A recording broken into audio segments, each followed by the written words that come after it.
여러분 안녕하십니까? 포항 MBC 뉴스대입니다.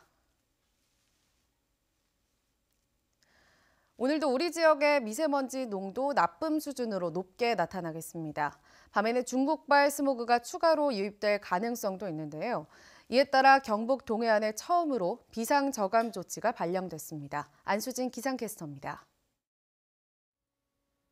좀처럼 미세먼지가 해소되지 못하고 있습니다. 오늘도 초미세먼지 농도 높게 나타나고 있는데요. 밤에는 중국발 스모그가 추가로 유입되면서 농도가 더 짙어지겠습니다. 외출 시에는 황사용 마스크 꼭 착용하시기 바랍니다.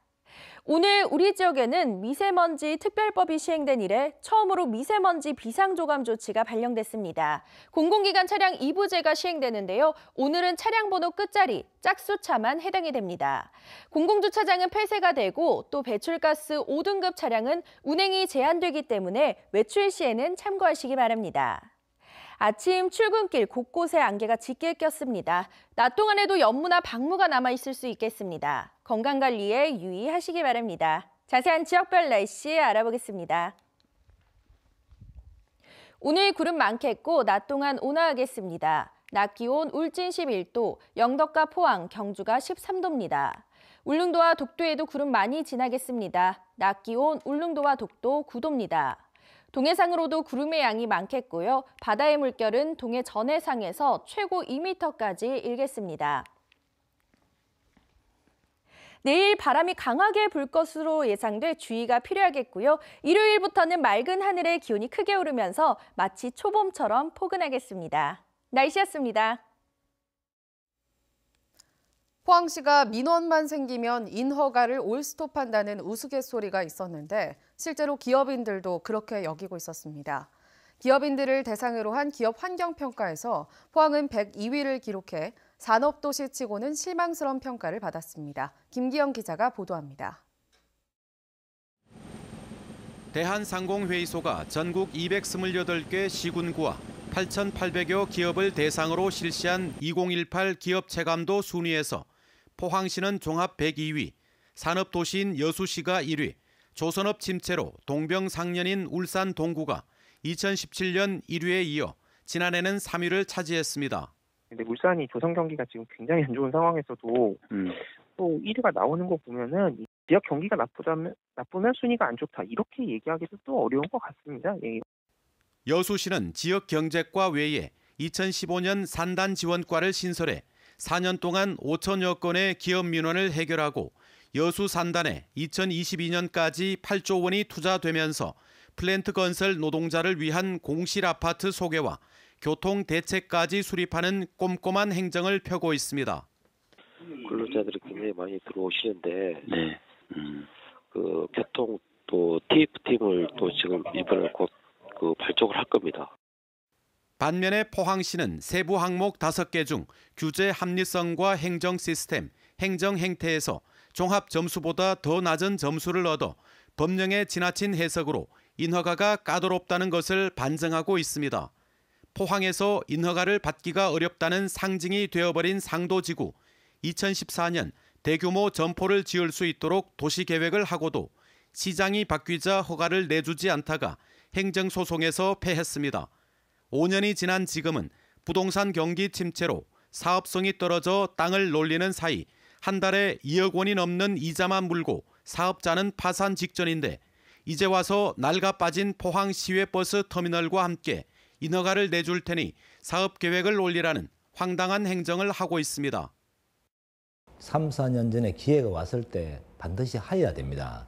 그때보다 지금 이제 포항 지진 이후로 대기업들의 포항 투자에 대한 그 어림이 있는 상황에서 지난해 4월 포항시는 포스코 창립 50주년을 맞아 블루벨리 국가산단 활성화와 방사광 가속기를 활용한 바이오 산업 투자, 흥해 도시재생 재건축 참여 등을 위한 MOU를 체결했지만 지금까지 가시화되는 사업은 없습니다.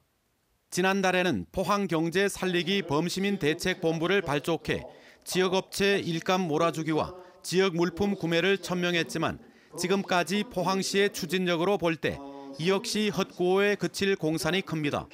철강 도시였던 스페인 빌바오나 미국 피츠버그는 강력한 리더십을 발휘해 침체에서 벗어날 수 있었습니다. 지역 내에 있는 민들이 공통된 위기의식을 공유해야 된다는 게 있고, 그다음에 제일 마지막 요건은 결국은 강력한 리더십이 있어가지고. 말로만 기업 유치를 부르짖고 있습니다. 뚝심도 책임감도 없는 시행정으로 기업인들이 외면하는 도시가 되어가고 있습니다. MBC 뉴스 김기영입니다.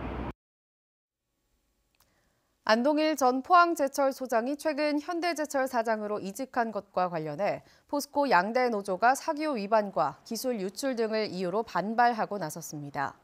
양대 노조 측은 포스코의 정보 보호 규정 등에는 퇴직 후 2년 동안 동종업계에 취업할 수 없도록 돼 있는데도 최근까지 포항제철소장과 고문역을 맡은 안 전 소장이 현대제철 사장에 취임한 것은 사기업 위반에다 기술 유출 등의 우려가 크다고 주장했습니다.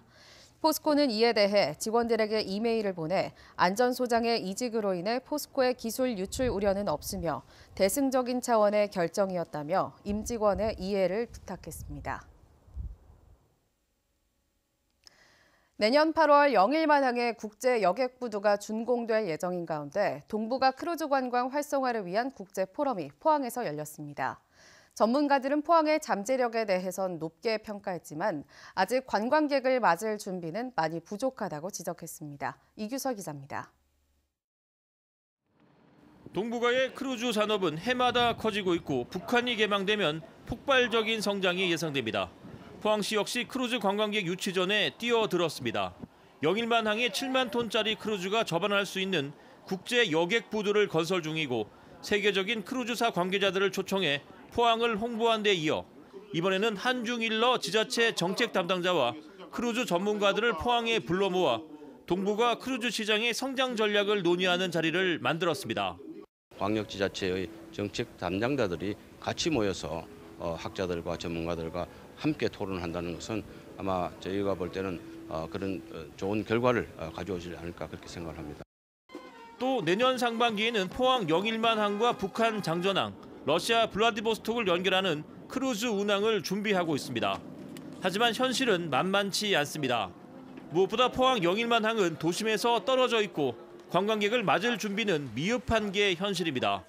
크루즈 관광객의 눈높이에 맞는 볼거리와 살거리, 즐길거리는 턱없이 부족합니다. 오면은 바다라는 게 아니라 그 상가 번영회라든지 그다음에 어떤 관련 여행업체, 뭐 그 버스 업체 이런 부분들, 택시 업체 그런 교육을 해야 준비를 하고 또 기대를 하고 새로운 뭐 이벤트를 제공하지 않을까. 크루즈 활성화에 걸림돌도 많지만 천년고도 경주가 가까이 자리 잡고 있는 데다 포항제철소 견학과 554, 호미반도 둘레길 등 특색 있는 볼거리를 갖춘 것은 포항의 장점입니다. 포항은 분명 크루즈 관광에 있어서 잠재력이 큰 도시입니다. 하지만 준비해야 할 것도 많은 것이 사실입니다. MBC 뉴스 이규설입니다. 방역당국이 구제역 발생 농가 주변에 내려졌던 이동 제한 조치를 해제하고 구제역 위기 단계도 하향 조정하기로 했습니다. 농림축산식품부는 경기도 안성과 충주의 이동 제한 조치를 어제와 그제 각각 해제하고 오는 25일에는 가축 방역심의회를 열어 현재 경계 단계인 구제역 위기 단계를 주의 단계로 한 단계 낮출 예정입니다. 하지만 만일의 사태에 대비해 3월 말까지 특별 방역 기간을 연장하고 거점 소독 시설을 계속 운영합니다. 현재 원전에 임시 보관 중인 고준위 핵폐기물 처리 방안을 논의할 공론화위원회가 인적 구성 문제로 출범이 늦어지고 있습니다. 정부는 중립적 인사로만 100% 구성하는 안을 고려하고 있는데 이렇게 되면 핵연료에 직접적인 영향을 받고 있는 지역의 참여가 어려워진다는 우려도 나옵니다. 장미쁨 기자가 보도합니다. 당초 지난달 말로 예정됐던 고준위 방패물 공론화위원회 출범이 늦어지고 있습니다. 이에 대해 핵심적 의사결정을 담당하는 공론화위원 15명 구성에 대한 문제가 발목을 잡고 있다는 지적이 나옵니다. 정부는 신고리 5, 6호기 공론화처럼 중립적 인사 100% 구성을 염두에 두고 있는 반면 지역과 시민단체는 이에 당사자가 적극 참여해야 한다는 입장입니다. 정부는 이에 당사자가 참여할 경우 원전 지역 5곳의 주민대표와 환경단체, 핵산업계만 포함해도 전체 공론화위원회의 절반을 웃돌게 된다며 난색을 표하고 있습니다. 또 이에 당사자의 참여도가 높을 경우 파행을 빚었던 박근혜 정부 공론화 위원회와 같이 공론화 자체가 난항을 겪을 수 있다고 우려하는 것으로 알려졌습니다. 그나마 지금 환경하고 지역 합의를 봤어요. 공론화위원 구성과 관련해서는 이해관계자들이 적극 참여하는 그런 형태로 해야 된다라고 합의를 봤고요. 근데 이제 거기에 이제 원자력계나 정부 쪽에서 동의를 못한 거죠. 하지만 중저준위 방패장과 수천 톤의 고준위액 폐기물이 임시 저장 중인 경주처럼 사용 후 해결료에 직접 영향권에 놓인 지역의 참여가 배제되는 것은 맞지 않다는 지적이 많습니다. 더구나 경주시는 당장 월성원전 부지의 맥스터 추가 건설 문제에 직면해 있다 보니 이번 공론화위원회의 결정은 도시의 운명이 달린 중차대한 사항일 수밖에 없습니다. 우리 경주 시민들이 고준위 폐기물을 더 이상 경주에 두지 않는 조건으로 2005년도에 경주 방패장을 저희들 수용을 한 것이거든요. 그렇기 때문에 이번에 진행되는 재공론화에서 이 문제를 어떻게 할지 우리 시민들이 논의하고 결정할 수 있어야 합니다. 고준위 방패물 공론화 결과가 지역에 막대한 영향을 미칠 것으로 예상되는 가운데 핵심 사항을 결정할 공론화위원 구성에 대한 관심도 높아지고 있습니다. MBC 뉴스 장미쁨입니다. 경북도교육청이 올해 초등학교 신입생들 가운데 예비 소집에 불참한 어린이 1,835명의 소재를 조사한 결과 17명의 소재가 밝혀지지 않아 경찰에 수사를 의뢰했습니다. 예비 소집 불참 학생들은 대부분 해외 출국이나 전출, 취향유예 그리고 면제 등의 사유로 나타났습니다. 도교육청은 유관기관과 협력해 미취학 어린이의 소재 파악과 안전 확인에 최선을 다하겠다고 밝혔습니다. 여자 컬링 팀킴에 대한 부당 대우가 정부 감사에서 대부분 사실로 드러났습니다.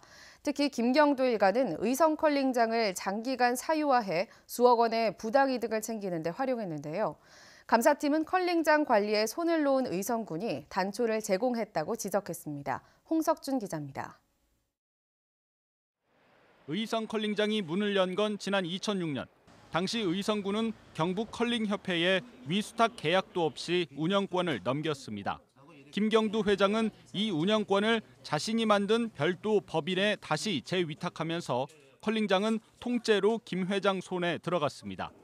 2014년 이후에만 수익금 5억 원이 자신과 부인의 인건비 등 각종 경비 명목으로 부당 집행됐다고 정부 감사팀은 밝혔습니다. 아이스 사용료도 경북체육회에서 매년 1억 5천만 원씩 지급받고도 선수 훈련비에서 다시 1억 원을 더 챙겼습니다. 이 과정에서 매출은 4억 원 이상 축소됐고 사용료 11억 원에 대해선 세금 계산서를 발행하지 않아서 법인세와 부가세 탈루 혐의도 추가됐습니다. 정부 감사팀은 공유재산 관리 의무를 스스로 포기하고 김경두 일가의 전횡에도 무기력하게 대응한 의성군을 강하게 질타했습니다. 별도로 수탁 계약을 체결하지 않고 관리 감독을 하지 않아 의성 컬링센터가 개인 사유화되는 데 단초를 제공하였습니다. 감사팀은 컬링장을 사유화하는 데 이용한 경북컬링훈련센터 법인을 경북컬링협회와 함께 경찰에 수사 의뢰했습니다. 또 컬링센터 관리부실의 책임을 물어 의성군의 기관 경고, 경북체육회엔 기관 주의 처분을 내리고 감사팀의 청탁을 시도한 경북체육회 부장 1명은 징계를 요구했습니다. MBC 뉴스 홍석준입니다. 경주문화재단은 한수원과 함께 지역 예술인들에게 공연 제작비를 지원하기로 하고 이를 공고했습니다. 경주문화재단은 7,800여만 원의 사업비를 연극과 무용, 음악 등 5개 분야에 걸쳐 개인이나 단체 등 20개 팀에 지원하기로 했습니다. 문화재단은 한수원과 함께 지난 2016년에는 아티스트 페스티벌을, 지난해는 경주 예총과 함께 가족 오페라 마술피리를 제작한 적이 있습니다. 대구 사우나 화재로 3명이 숨지고 80여 명이 다쳤는데 경찰은 20분 만에 꺼진 불치고는 인명피해가 너무 크다며 원인을 찾고 있습니다. 불이 날 때 사우나 주인과 직원 등 관련자 4명이 있었는데 구호 조치를 제대로 했는지도 수사하고 있습니다. 윤태호 기자가 취재했습니다. 사우나 화재로 인한 사망자 3명 가운데 2명은 대피조차 못한 채 탈의실에서 숨졌습니다. 소방서에 화재 신고가 접수되고 20분 만에 불은 꺼졌습니다. 짧은 시간에 90여 명의 사상자가 난 것은 그만큼 연소가 급격하게 진행됐다는 말입니다. 연기가 쏟아지더라고. 그 안에서, 구두방 안에서 연기가 확 쏟아지길래 내가 이제 그 소화기를 가지러 갔는데 소화기 가지러 가가지고 소화기 사용하려고 하는데 불이 확 쏟아지더라고. 급수가 연소 확대인데 그거는 정확하게 우리는 잘 조사해봐야 알겠습니다. 경찰이 최초 발화 지점으로 지목한 구두방은 사우나 입구에 분리돼 있었습니다. 구두방에 있었던 휴대용 가스레인지와 전열기, 구두약과 목재는 불쏘시개였을 것으로 보입니다. 나무 재질이 좀 있더라고요. 그러니까 나무가 탔으니까 연기가 많이 나고 구두약은 뭐 안 좋은 물질이니까 그런 것들이 많이 타서 유해가스가 많이. 경찰은 이달 초 사우나 안전 점검을 한 민간 업체가 타는 냄새가 난다는 의견을 사우나 업주에게 전달했다는 진술도 확인하고 있습니다. 무엇보다 불이 날 때 구두방 주인과 사우나 업주, 세신사, 매점 직원까지 4명이 현장에 있었는데도 왜 피해가 커졌는지 집중 조사하고 있습니다. MBC 뉴스 윤태호입니다. 경주시와 한국토지주택공사는 저소득층 서민들의 노후된 주택을 보수하는 사업을 추진합니다. 주요 보수 작업으로는 도배와 장판, 급수난방, 기둥이나 지붕 등이며 올해는 중위소득 44% 이하 시민 거주주택과 장애인 고령자 주택 등 218가구가 사업 대상으로 선정됐습니다. 한국토지주택공사는 지난해 7억 3천만 원을 들여 경주 지역 서민층 노후주택 140가구를 수리했습니다. 도청 신도시에 한옥형 호텔이 들어설 거라고 벌써 몇 년 전에 얘기가 나왔었지만 아직 감감무소식입니다. 경상북도가 호텔 측을 상대로 빨리 지어달라고 재촉을 하고 있는데 결과가 어떻게 될까요? 정동원 기자가 취재했습니다. 한옥형 모습을 갖추게 될 스탠포드 호텔 안동이 오늘 도청 신도시에서 기공식을 가졌습니다. 스탠포드 호텔 그룹은 공사를 서둘러 오는 2019년 상반기 문을 열기로 했습니다. 문을 연다는 2019년 상반기인 지금 영업은커녕 호텔 건물도 없습니다. 기공식만 하고 실제 공사는 하지 않았던 겁니다. 호텔 측은 취재기자와의 통화에서 시장 수요가 예상과 달라 적자날 상황이어서 공사를 못하고 있었다고 해명했습니다. 호텔 부지 대금도 총 115억 원 중 중도금 46억 원이 2달 정도 연체됐다 지난달에 납입됐고 잔금 57억 5천만 원은 오는 5월에 납부 기한이 돌아옵니다. 이에 이철우 경북지사가 지난 주말 스탠포드 호텔 그룹 권중갑 회장을 만나 연내에 착공해 줄 것을 요청했습니다. 행사도 몰아서 거기에서 해드리고 또 관광객 유치도 충분히 해드리겠다. 그리고 다른 투자를 할 거 있으면 인근에 도움이 되도록 투자를 우리가 유도를 할 테니까 제발 좀 지어달라. 호텔 측은 현재 호텔 설계 수정이 거의 끝나고 시공사 선정을 준비 중이라며 올해 내로 착공할 수 있을 것이라고 밝혔습니다. 경상북도와 안동시에 재촉 권유가 있었던 데다 신도시도 예전에 비해 안정됐다는 겁니다. 경상북도는 스탠포드 호텔 연내 착공을 위해 행재정적 지원책을 마련해 제시할 예정입니다. MBC 뉴스 정동원입니다. 경주시는 올해 40억 원을 들여 지역 경로당의 환경 개선과 안전 관리 사업을 추진합니다.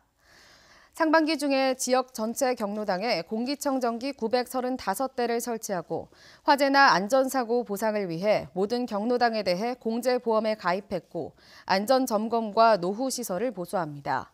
또 2,600여 명의 노인들 대상으로 경주 시니어클럽 등 6개 기관과 공동으로 노인 사회활동 지원 사업에 들어갔습니다.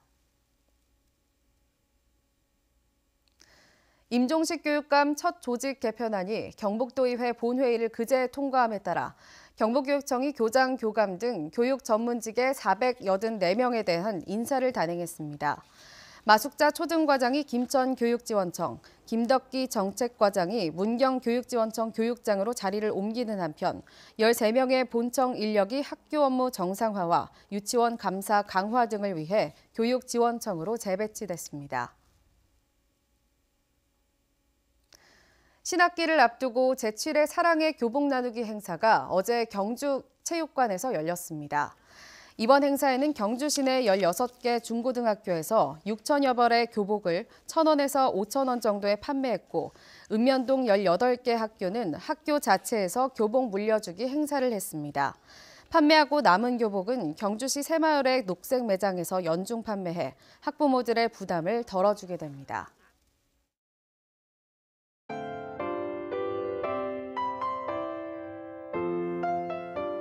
좀처럼 미세먼지가 해소되지 못하고 있습니다. 오늘도 초미세먼지 농도 높게 나타나고 있는데요.